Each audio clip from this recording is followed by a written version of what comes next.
Welcome to America's Commercial Real Estate Show, your source for market intel, forecasts, and strategies. Hello, I'm Michael Bull. Thank you for being with us. And this session is brought to you by my company, Bull Realty. For custom asset and occupancy solutions, visit bullrealty.com. We do a lot of work for lenders and borrowers in the distressed market. You can contact me directly if you like. My email is an easy one. It's michael@bullrealty.com. And distress is what we're going to talk about today. Look, there's been a lot of stress happening. There's probably going to be some more. You know, the Fed raised interest rates extremely rapidly, maybe the fastest that they've ever raised interest rates. They wanted to slow down the economy, and they've certainly done that. That's caused a lot of distress in the commercial real estate market all around the country. And of course, there's some other factors that are causing some distress. So there is a lot of investors. A lot of you out there want to invest in distressed real estate. Contrarian investing is, my career, I've seen investors over several decades and what they did and what they did right and what they did wrong. And a lot of times the investors who buy in down markets, when there is some distress, make the largest fortunes. Well, please welcome my guest. We have an expert in distressed investing. It's Joe Sarachek. He's a managing partner with the Sarachek Law Firm and visiting here in Studio One. Joe, good to see you. Thanks for being with us. Thank you very much, Michael. And Joe wrote a book called Distress Investing Playbook. Check it out because it's a topic that a lot of people out there, I deal with a lot of banks selling REO and a lot of investor companies that buy these notes. And it's like, there's not enough distress. Everybody, these investors like, where is it? Where do I find it? As you're investing and working as a lawyer and investing in distressed real estate, do you have that same kind of thought? Here we are at October 2024. Is there just not enough distress? Did you expect a little bit more right now? So distressed investors and particularly distressed professionals always think it's just around the corner. It's coming, it's coming, it's coming. Yeah. Now we're looking at rate cut, rate cut, rate cut. And that certainly with respect to real estate will slow opportunities down. Yeah.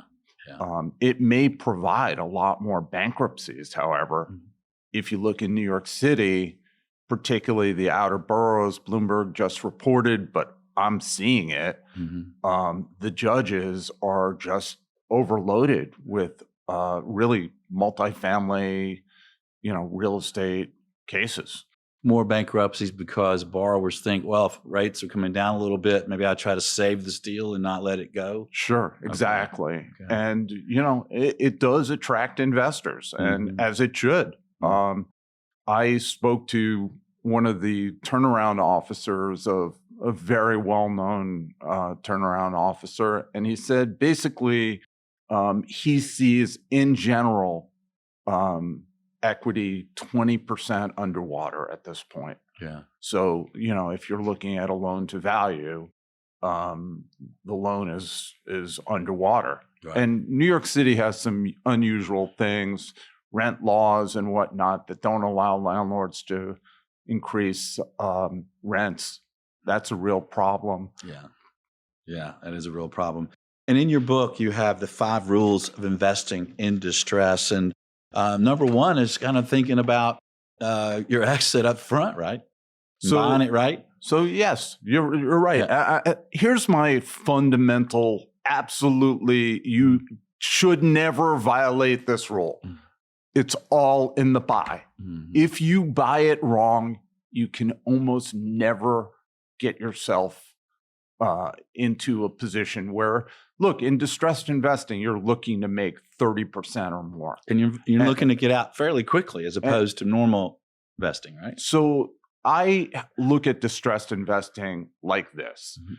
0 to 6 months exit, 6 to 18 months, and 18 months and longer. Now, one other caveat I'll say is you have to ask yourself, are you an active or are you a passive investor? Active means you want to own that property, manage it. If it's a hotel, you want to run that hotel or have a management company that you control, run it. If you're converting a commercial, office building, you want to convert that pretty quickly, and anything that stops that, obviously is an impediment. If you're a passive, you're just buying into the deal. And as the older I've gotten, the more I like being a passive investor. I entrust my money to good operators. Yeah. I find the deals, or sometimes they do, and that's what I'm looking at. I want to know that in 6 months or 18 months or less, that one, the deal's cash flowing, and two, there's a way for me to turn it around. Yeah, yeah. Well, that makes a lot of sense. And you talked about kind of sourcing these opportunities yourself and through others. And I know we have a lot of relationships with investors and lenders, so we're kind of known as a source. But what would you tell distressed investors? Give them some ideas about finding sources of these stress deals. Look, as you know, I teach this Mhm. at NYU Stern, this class in distressed investing. And what I always say, and they're graduate students, what I always say to them is, you are your own sourcer. You have knowledge about something, some hobby, some area. Neither you or I should go to, let's say, Kabul or Beirut to invest. We don't know anything about that. However, there are areas that whether it's healthcare or hospitality or manufacturing or retail, where there's trouble in those areas. And that's the best source of deals. Yeah. I love Restaurants. That. Yeah. I love that. I love that because it's, if you decide up front, hey, what's a geography? What's a property size deal? What do I really know? And you understand that market. And then you know something too you can kind of focus in on, right? And really understand very well. Very much. Yeah. Strip malls. It's fascinating when you look at things like this bankruptcy of the Red Lobster. They're all over the place. They're all over America. They're not going away. They're going to be reorganized. But the add-on effect that sometimes bankruptcies of places like that or Big Lots have on shopping centers is tremendous. Yeah. And that's opportunity. Yeah. And it's there now. You just have to ferret it out. You have to really probe and dig. And that's kind of my second rule, which is due diligence is everything. I just had a guy speak to my class who I really consider one of the best at doing due diligence, really anywhere I've ever seen. And why? Because he asks every question. He reads every document. He actually told the story about when he started out in banking, that he read every covenant, every document, every lease. And sometimes the reality is there's something in that document that's not so good. And, right. you got to know that. That's right. Yeah, that's a very good point. Talk to me about timing. There's in all time periods, there's some distress, right? There's borrowers and companies that get into distress, but then there's certain times where there's obviously more distress, right? In the Sure. financial recession we had 12 years ago, and now we have some distress. Now we saw, it was in '87, there was a lot of distress in multifamily. What do you think about timing for distress investing? So, look, the pandemic produced distress, no doubt, right? That was like what I'll call an event-driven distressed. But depending on who gets elected and what their policies are, we could have a recession. We're not beyond that. And if there is, and you have dry powder, and that is another critical thing. Often what we see is during times where distress is really good, the guy who has the gold is king, Right. And if you don't have cash, you can't take advantage of it. Yeah. So timing, nobody really knows, right? Yeah. Nobody knows Where the when the next bottom is. cycle is Yeah. going to come. But there's always opportunity out there. Yeah. There just is. I mean, Yeah. look, San Francisco is going through a very difficult time right now. Mhm. There's opportunity there. Mhm. And then I'll just cross the coast to the other coast, to my coast, to New York. Mhm. An office building that was valued at $300 million just sold for $8. Like in Midtown Wow. Manhattan. Gee. So what does that tell you? Yeah. That tells you, there's massive distress there. Yeah.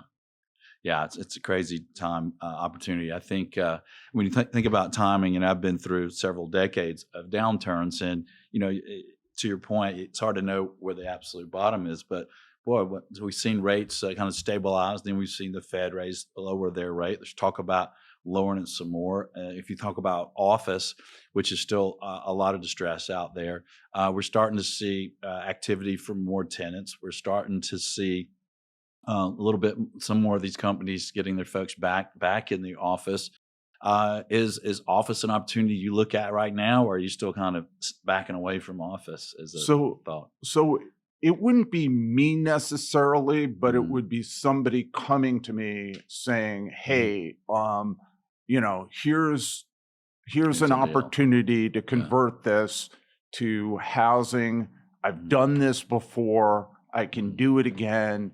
And look, I have a lot of young people working for me Mhm. who are not homeowners who Mhm. are telling me just how crazy it is to get an apartment, how expensive. Mhm. And the reality is there is a need for more housing in many Yeah. metropolitan areas. Yeah. Let's talk about you talked about passive and active, and a lot of the investors in downturns like to buy the properties and go straight to the properties, but also some investors like to buy notes, and for the investment return on that note, or maybe to get to the property. What would be some advice for note buyers out there? Again, due diligence is Mhm. so critical. A lot of people think, okay, it's distressed, it must be cheap. But things are distressed for a A reason. reason. And Yeah. often you buy a note. Look, we're note buyers. Mhm. We own not just mortgages, all sorts of what I call intangibles, all sorts of claims. Mhm. And the amount of due diligence we do, Mhm. it's mind blowing. And I often go back to one of my bosses who said, "Why am I so stupid as to be able to get this opportunity?" Meaning, am I the dumbest guy on the block? Yeah. And I think that's a good thing to ask yourself. Yeah. Really, no one else who was like within a radius of, let's call it half a mile, Yeah. wanted this property? Yeah. People who really knew the neighborhood. Now, the area. Now, the answer could be they don't have any cash. Right. They're not flush. Right. But often, with respect to notes, you really have to do your due diligence. And look, cash flow, getting paid back. Mhm. One strategy that I have, and many distressed investors have, is okay, if I pay 10, the most I can lose is 10. Can it go to 100? So we call it like 10 up or 100 up or 90 up, 10 down. It's a function somewhat of price and risk. Yeah. Distressed investors always say to themselves first, how much can I lose? What's my risk? Yeah, good point. Good point. To that end, we do BLV brokers' opinion and values for note buyers and for lenders when they're trying to figure out the highest recovery and which way to go. And a lot of those investors come to us and say, "Hey, Michael, if we do have to take this property back, what's our worst case scenario? What's our best case scenario if we give you some time to do it?" And to your point about looking at something in a market where maybe some of the locals aren't buying it, and you start to wonder. It reminds me of a buddy of mine.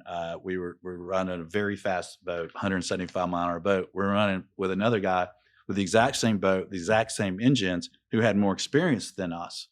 And we would pull him. We would outrun him almost every time. It's ever so slightly, we outrun him. So when you get back to the dock, we think about, why did we outrun him when we have the same boats and the same engine? We figured out we're stupider. We're stupider. So it's, I think you want to be careful. But there's a lot of folks that do like buying notes to kind of get to the property ownership side too, right? Sure. And look, that process, interesting. I'll just share with you.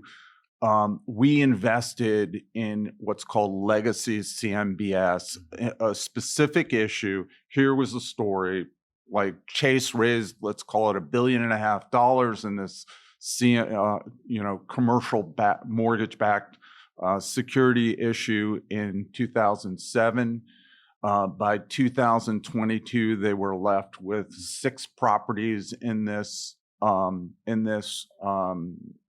CMBS, and one of the properties, Oheka Castle on Long Island, is a very well-known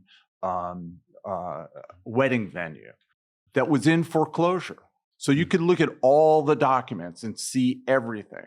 Well, before we invested, I actually went out there and I met the operator, and he went through the classic bankruptcy playbook. He's like, well, if I lose in the foreclosure, which he was going to lose because his mortgage was more than the value of the property, I'm going to file bankruptcy. I'm going to drag this out. I'm going to file bankruptcy in New York, a very debtor-friendly jurisdiction. I'm going to drag this out. So ultimately, the servicer ended up spending hundreds of thousands of dollars in legal fees and sold that note. Now, we did just fine there, but it wasn't we're going to get our hands on this property.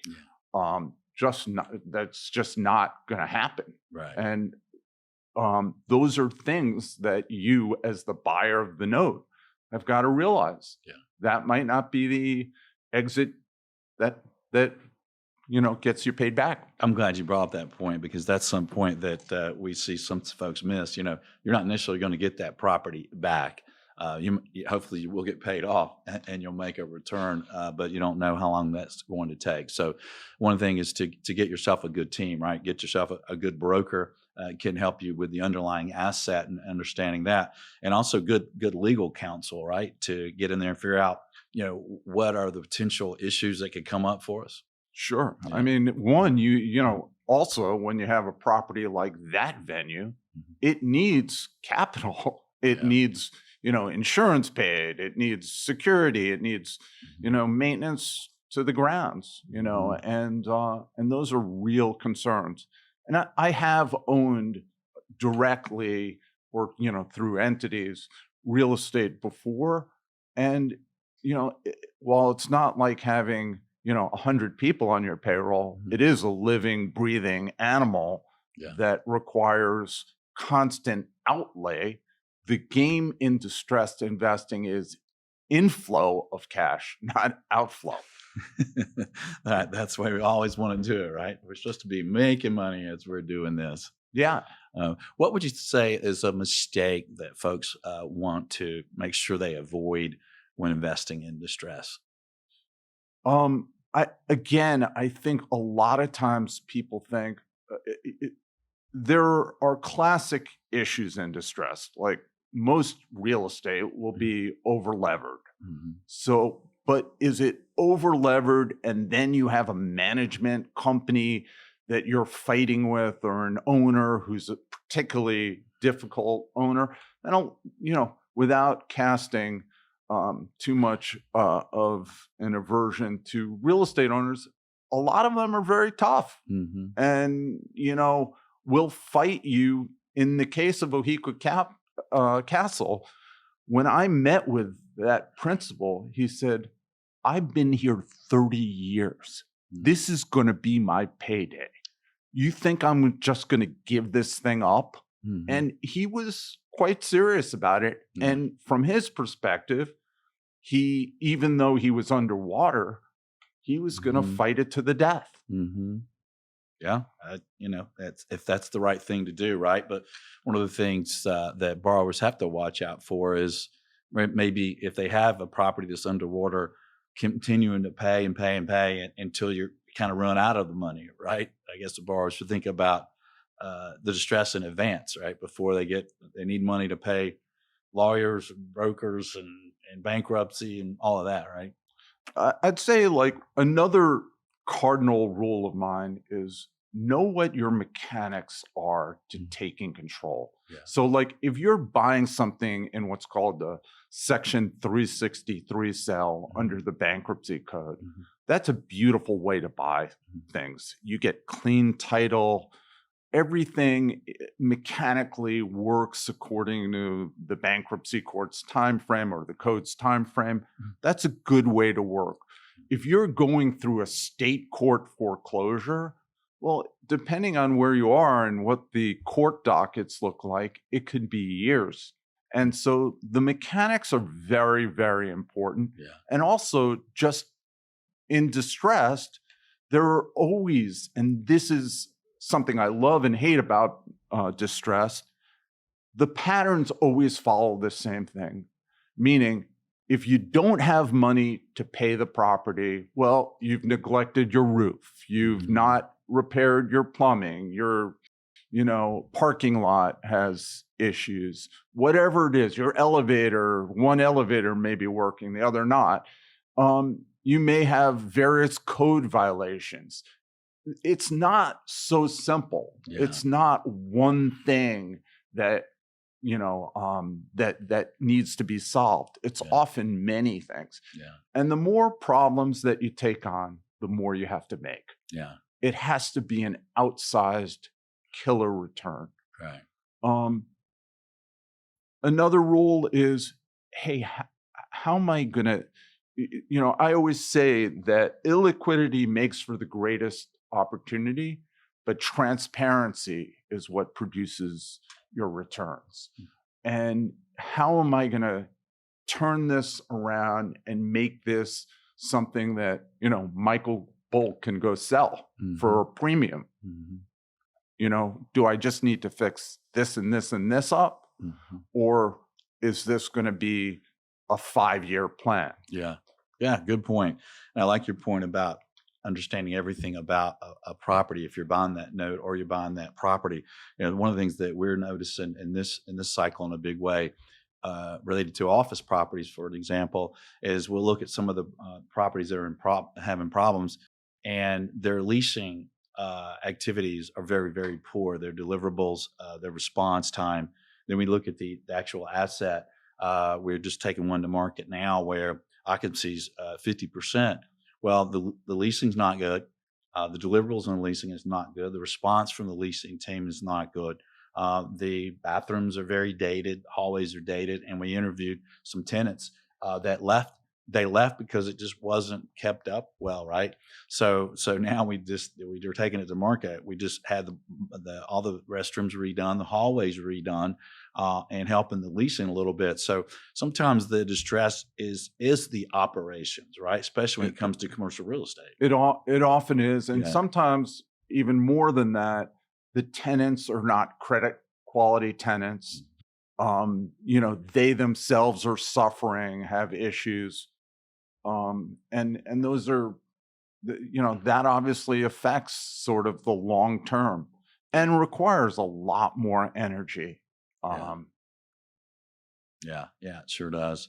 Well, I tell you what, Joe, this is some great information. Thanks for sharing this with our audience around the country. Thanks for being here. You're welcome. Thank you very much. All right. And check out his book. It's Distress Investing Playbook by Joe Sarachek. Check it out wherever you get your books. And thanks for listening to the show. Thanks for following us. Hey, please share the show. If you have any thoughts or questions for me, reach out to me. My email is michael@bullrealty.com.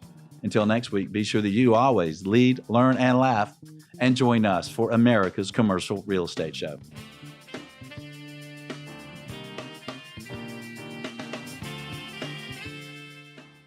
America's Commercial Real Estate Show is brought to you by Bull Realty, commercial real estate sales, leasing, and advisory services. Visit bullrealty.com or reach out to me directly. My email is michael@bullrealty.com. ShareFile.com. By ShareFile, designed with real estate and other highly regulated industries in mind, ShareFile offers secure digital solution to simplify workflow and improve collaboration. Visit ShareFile.com. By Commercial Agent Success Strategies, 21 cloud-accessed agent training videos. Learn more at commercialagentsuccess.com. You're invited to subscribe to the show wherever you listen or watch the show.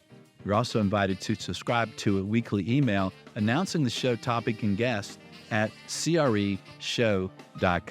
Thank you for watching, listening, and sharing America's Commercial Real Estate Show.